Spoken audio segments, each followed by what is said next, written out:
Հարգելի հայրենակիցներ, հարգելի գործընկերներ, ես խոսքի սկզբում անդրադարձ կատարեմ պարոն Վարդևանյանի թեկնածությանը ու մի պատմություն պատմեմ կապված նրա հետ, թե նա անվճար իրավաբանական ծառայություն մատուցել է, թե ոչ։ Ուրեմն այն հոդվածով, որ ես դատվում եմ ու 3 դատի էի, հայտնի յոգուրտի գործը, երբ որ իմաց այդ խեղկատակության մասին ու ասի գնում եմ քննչական կոմիտե առաջինը Ես քննչական կոմիտեի դիմաց տեսա կանգնած է Արամը Վարդևանյան։ Եվ պարոն Վարդևանյանին ես ոչ զանգել եմ, ոչ խնդրել եմ, որ գար ինձ պաշտպաներ։ Ու պարոն Վարդևանյանը եկել է ու այդ ծառայությունն իրականացնել է անվճար։ Ու այդ ժամանակ միակ տարաձայնությունը իմ եւ պարոն Վարդևյանի եղել է այն, որ պարոն Վարդևյանին խնդրել եմ, ասեմ, փո ժամանակը տրամադրի այլ մարդկանց, պարոն Վարդևյան։ Տենց է թե չէ, պարոն Վարդևանյան։ Եվ իհարկե պարոն Վարդևյանի պես կերպարը մեր պետությունը ներկայացնելուց միայն ու միայն մեր պետությանը պատիվ կբերի, պարոն Վարդևյան։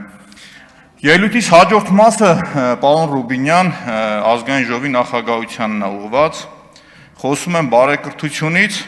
բայց ազգային ժողովի դահլիճում շարունակվում էր մարտերը Մանվել Գրիգորյանի ստվերի հետ։ Խոսում եք բարեկրթությունից, երեք ինձ ժնջիլ էին գցում վիզս։ Ու տրամաբանությունը կանում է նրանում, որ քո նախկին ղեկավարին դու իրավունք ունեիր գույքային ինչ-որ հարցադրումներ իրականացնել։ Բայց աբսուրդը գիտեք որն է, որ ինձ այդ հարցը ուղղում էր պարոն Ռուբինյան, Հայաստանի Հանրապետության քաղաքացու վրա թքած Ալեն Սիմոնյանի նախկին օգնականը։ Ալեն Սիմոնյանի հայտարարագրի գույքային գործարքների վերաբերյալ բազում հարցադրումներ ունեմ, որոնք առիթ կունենամ տալու։ Այս պահին կգտնվեմ բարեկիրթ։ Ու պարոն Ռուբինյան, հետևությունը դուք արեք, որպես ղեկավարություն։ Հաջորդը պարոն տիկին կներեք Ծովինար Վարդանյանին։ Տիկին Վարդանյան, խոսեցիք իմ հոր մասին, որ իմ հայրը մեղադրյալ է։ Ես այդ կառավարության որոշումից ուզում եմ խոսել ու նաև շնորհակալություն հայտնեմ ձեզ։ Տիկին Վարդանյան, իմ օգնականի առաջի հանձնարարականը, որ եղել է, հանձնարարել եմ, որ այդ դատական գործի մասին նախորոք միշտ ձեզ խնդրենք, հրավիրենք, որ դուք մասնակցեք։ Կմասնակցեք, կողջունեմ, ուրախ կլինեմ, չեք մասնակցի, դա էլ գիտություն կընդունեմ։ Ուրեմն գործարքը, որով ասում է պետությանը վնասը հասցվել, ինչու՞մ է կայանում։ Գործարքի արդյունքում մեր ընկերությունը պարտավոր է եղել 500 միլիոն դրամից ավել ներդրում կատարել ջրանցքի վրա։ Գործարքի արդյունքում երբևիցե մենք իրավունք չենք ունենալու այդ ջրանցքը վաճառել։ Դա պետության իրավունքն է մնում։ Երբևիցե այդ ջրանցքը գրավ դնելու իրավունք չենք ունենալու։ Երբևիցե այդ ջրանցքը ավարտեմ ես։ Խողովակաշահերը, որ փոխելու ենք, նորը հետ ենք հանձնելու պետությանը։ Սակագինը փոխվել է, որովհետև ժամանակավոր է փոխվել անցնելու են ազատ շուկայական հարաբերությունների։ Եվ այդ որոշումը չի եղել Մեսրոպ Մանուկյանի կամ իր ընտանիքի վերաբերյալ, այլ նիստը չի եղել փակ չզեկուցվող, եղել է բաց եւ վարչապետը հորդորել ուղիղ ասել է, գիտեք ինչ կա ժողովուրդ, ինչքան sense հեկ կա, բոլորը տվեք իրանց, որպեսզի այդ մարդիկ տիրություն անեն։ Բայց մի հատ ուրիշ կարևորագույն դրվագ պետական մտածելակերպի համար եմ ասում։ Գիտեք այդ ջրանցք, երբ որ հանձնել են մեր շահագործման, ըստ կառավարության տեղեկանքի 50% կորուստ է եղել ջրի։ Հիմա գիտեք ինչքան է ոնց որ մենք ենք շահագործում։ 3 անգամ միջգերատաշչական հանձնաժողովը գործուղվել այնտեղ, մի անգամ գրանցել են 0, 2 անգամը 3% է եղել դրա կորուստը։ Եվ վերջում Տիկին Վարդան, այնքան շատ կուզենայի, որ ձեր խոսքը նենց լիներ, որ իմ հայրը մեղադրյալ լիներ, այսօր կենթանի լիներ ու իմ կողքը լիներ։ Ու ասեմ, եթե նայում եք այդ քրեական գործը, ուշադիր նայեք, որ ես կարող եմ մի հատ նամակ գրել, կարճվել, փակվել, չկարողանաք խոսել, դրա հակառակը ես գնացել դիմում եմ գրել, ասել եմ, ես պետք է լինեմ իրավահաջորդ, ցույց տամ ձեր դհոլչի գլխավոր դատախազը ոնց է մարդկանց գլխին գործ կարում։ Միջնորդում ենք դատարան, ասում ենք ժողովուրդ, գործարքի արդյունքում օգուտ ա եղել, թե վնաս ա եղել, այնուամենայնիվ, որովհետև գործարքը մի կոմպոնենտ չի պարունակում, թե այդ գույքի արժեքն ինչքան, այլ կոմպոնենտը պարունակում է մնացած պայմանները, որոնք որ բազում են։ Եթե ինչքան վնաս ենք տվել, վնասը փոխհատուցենք, եթե օգուտ է, օգուտն է գնահատենք։ Ու գիտեք ինչն է հետաքրքիր, այդ ժամանակ քննիչը, որ քննչական կոմիտեի նախագահն գալու աստեղ ասեց անցել է ձեր ժամանակները, ես ոնց ուզեմ այտենց կլինի։ Այդ գործի շրջանակներում դա կա, փաստարկված է այդ բոլորը։ Բայց ես ուզում եմ մի բան էլ ասել ու ավարտել շարունակությունը, այդ կապված Քավորսյանիկ օգնական մյուս դրվագներին, երեք տիկին Ղազարյանը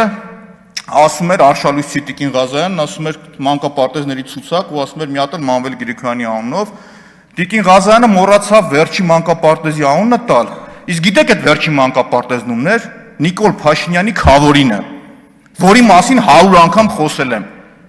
Որտեղ այցելել է դպրոց Նիկոլ Փաշինյանի երեխաները։ Հիմա ինչ այդ տրամաբանությամբ ես Նիկոլ Փաշինյանին սարքեմ չգիտեմ ինչ։ Նոնսենս է, հասկանում եք ժողովուրդ։ Դա վերաբերվում է Բլեյանի անվան կրթական համալիրին, Աշոտ Բլեյանի։ Շարունակեմ ժողովուրդ։ Սա կլինի ժողովուրդ, սա կլինի 95 մանկապարտեզի կողքը, որտեղ մի քանի մանկապարտեզի շենք օտարվել է։ Դա պատկանում է Նիկոլ Փաշինյանի Խավորին։ Շարունակեմ ժողովուրդ։ Տիկին Ղազարյանը, եթե չներկայացնի, որ Մանվել Գրիգորյանը մանկապարտեզ ունի, եթե ներկայացնեց, ես ներողություն կխնդրեմ, եթե չներկայացնեց, այսուհետ իր խոսքերին գնահատական կհնչեցնեմ։ Ու նաև ավելացնեմ, պարոն Ռուբինյան, բարեկրթության շրջանակում ես վերջի անգամ ամենայնիվ կփորձեմ այս ամբիոնից ցենց անձնական հարցեր կամ մնացածը խոսել։ Ճեպազրույց կա, կանդրադառնամ, ազգային ժողովի թիվ 1 ամբիոնը զազրախոսության տեղ պետք է չլինի ժողովուրդ։ Այդ բարեկրթությունը որ կա, նոր ասեցի, էլի, այդ նույն տրամաբանությունը ժնջիլ գցելու կամ թքելու, տենց մեկը մյուսին կշարունակի, ոչ մեկին դա ինչ որ մի բան չի բերի։ Հաջորդը, պարոն Եղոյան, դուք տնտեսագիտության հետ կապ չունեք, մի մտեք այդ թեմայի մեջ։ Կա օրինակ պետության կողմից, կառավարության կողմից տեղական արտադրության խթանում։ Ասում է դրսից բերելը էժան էր, Հայաստանում թանկ էր։ Պարոն Եղոյան, ուրեմն ձեզ ասեմ, էլի գիտեք ինչ կա, կա պետության կողմից մշակված ռազմավարություն, որի շարունակությունն ասեմ, դուք ստեղ ասում եք, որ Թուրքիայում ավելի էժան ա եղել, դուք ստեղ բերել եք ձեր արտադրանքը, ուրեմն պարոն Եղոյան, պարոն Ռուբինյան, մատ ասեք թող։ Պարոն Եղոյան, զսպեք ձեզ։ Բարեկիրթ գտնվեք, ուրեմն շարունակեմ ես, Թուրքիայից դալիճից ասեցին, որ առաջ Թուրքիայից են առել, հիմա տեղական արտադրությունը, պետությունը կարող է շատ դեպքերում կամ մասնավորը առնել տեղական արտադրությանն ավելի թանկ, քան դրսում որ կա։ Նույն ընդունենք ազգային ժողովում, որ դրած այդ անձեռոցիկները, որ Թուրքիայից բերես միգուցե ավելի շատ էժան լինի, բայց դու խթանում ես տեղական արտադրությունը, հարցը այդ էժանը չի։ Դրա մուլտիպլիկատիվ էֆեկտն է կա, որ աշխատողը աշխատավարձ է ստանում, այդ փողը վերցնում, գնում ուրիշ բան է առնում, այդ ուրիշ բանը առնողն էլ ուրիշ տեղ է այդ գումարը դնում եւ այդպես շարունակական է գնում։ Ուրեմն շարունակեմ, ես չգիտեմ ինչ են ծանր տանում, բայց որպես մանկավարժ, որպես մանկավարժ պատրաստ եմ 2, 3, 4 անգամ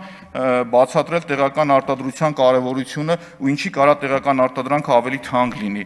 Չեմ կարծում, որ այս պարագայում օգնության կարիք ունեն իմ գործընկերները, այնուամենայնիվ, խոսում եք Ռուսաստանի հետ հարաբերություններից, ասում եք գնահատական տվեք, բարեկամական քայլ է, թե ոչ։ Երբ որ Ռուսաստանի հասցեին ամենավատ խոսույթը լինում է, ու ես նկատել եմ, որ իմ գործընկերներն ասում են ժողովուրդ, դրա հետևանքների մասին կարող եք գնահատել։ Այսօր որ խոսում եք, դրանից հետո մի հատ պատասխան է լինելու։ Պատասխանը լինելուց հետո ասում եք վատ պատասխան է եղել, բայց բարեկամական էր։ Իհարկե, այսօր եթե խնդիրներ կա, որ տեսնում ենք մենք առերևույթ բարեկամական չի, կասենք բարեկամական չի, բայց դա ինչի արդյունքում եկավ, պարոն Եղոյան։ Մի քիչ անկեղծ եղեք, ասում եք լրիվ անկեղծ, կամ ստեղ կանգնած նորից, էլի վատ խոսում եք այդ գործընկերոջ հասցեին։ Ոնց որ ես ձեր հասցեին կամ ինչ-որ մեկ, դուք ինձ գործընկեր չեք, կամ բարեկամական չեք, պատկերացրեք, ինչ-որ մեկը գա ձեր հասցեին վատ խոսա, հետո դուք պատասխանը տաք, ասեք, տեսակ Եղոյան ինչքան վատ էր։ Իդիշ պատասխան տվեց, ինչ արեց։ Բայց հետ վերադառնամ նաև այսօրվա օրվա կարևորագույն թեմային, այսօր մեր հայ ժողովրդի հայոց պատմության մեջ ամենախայտառակալից օրերից մեկն է։ Այսօր դատարանում մեղադիալի կարգավիճակով ամենայն հայոց կաթողիկոսն է։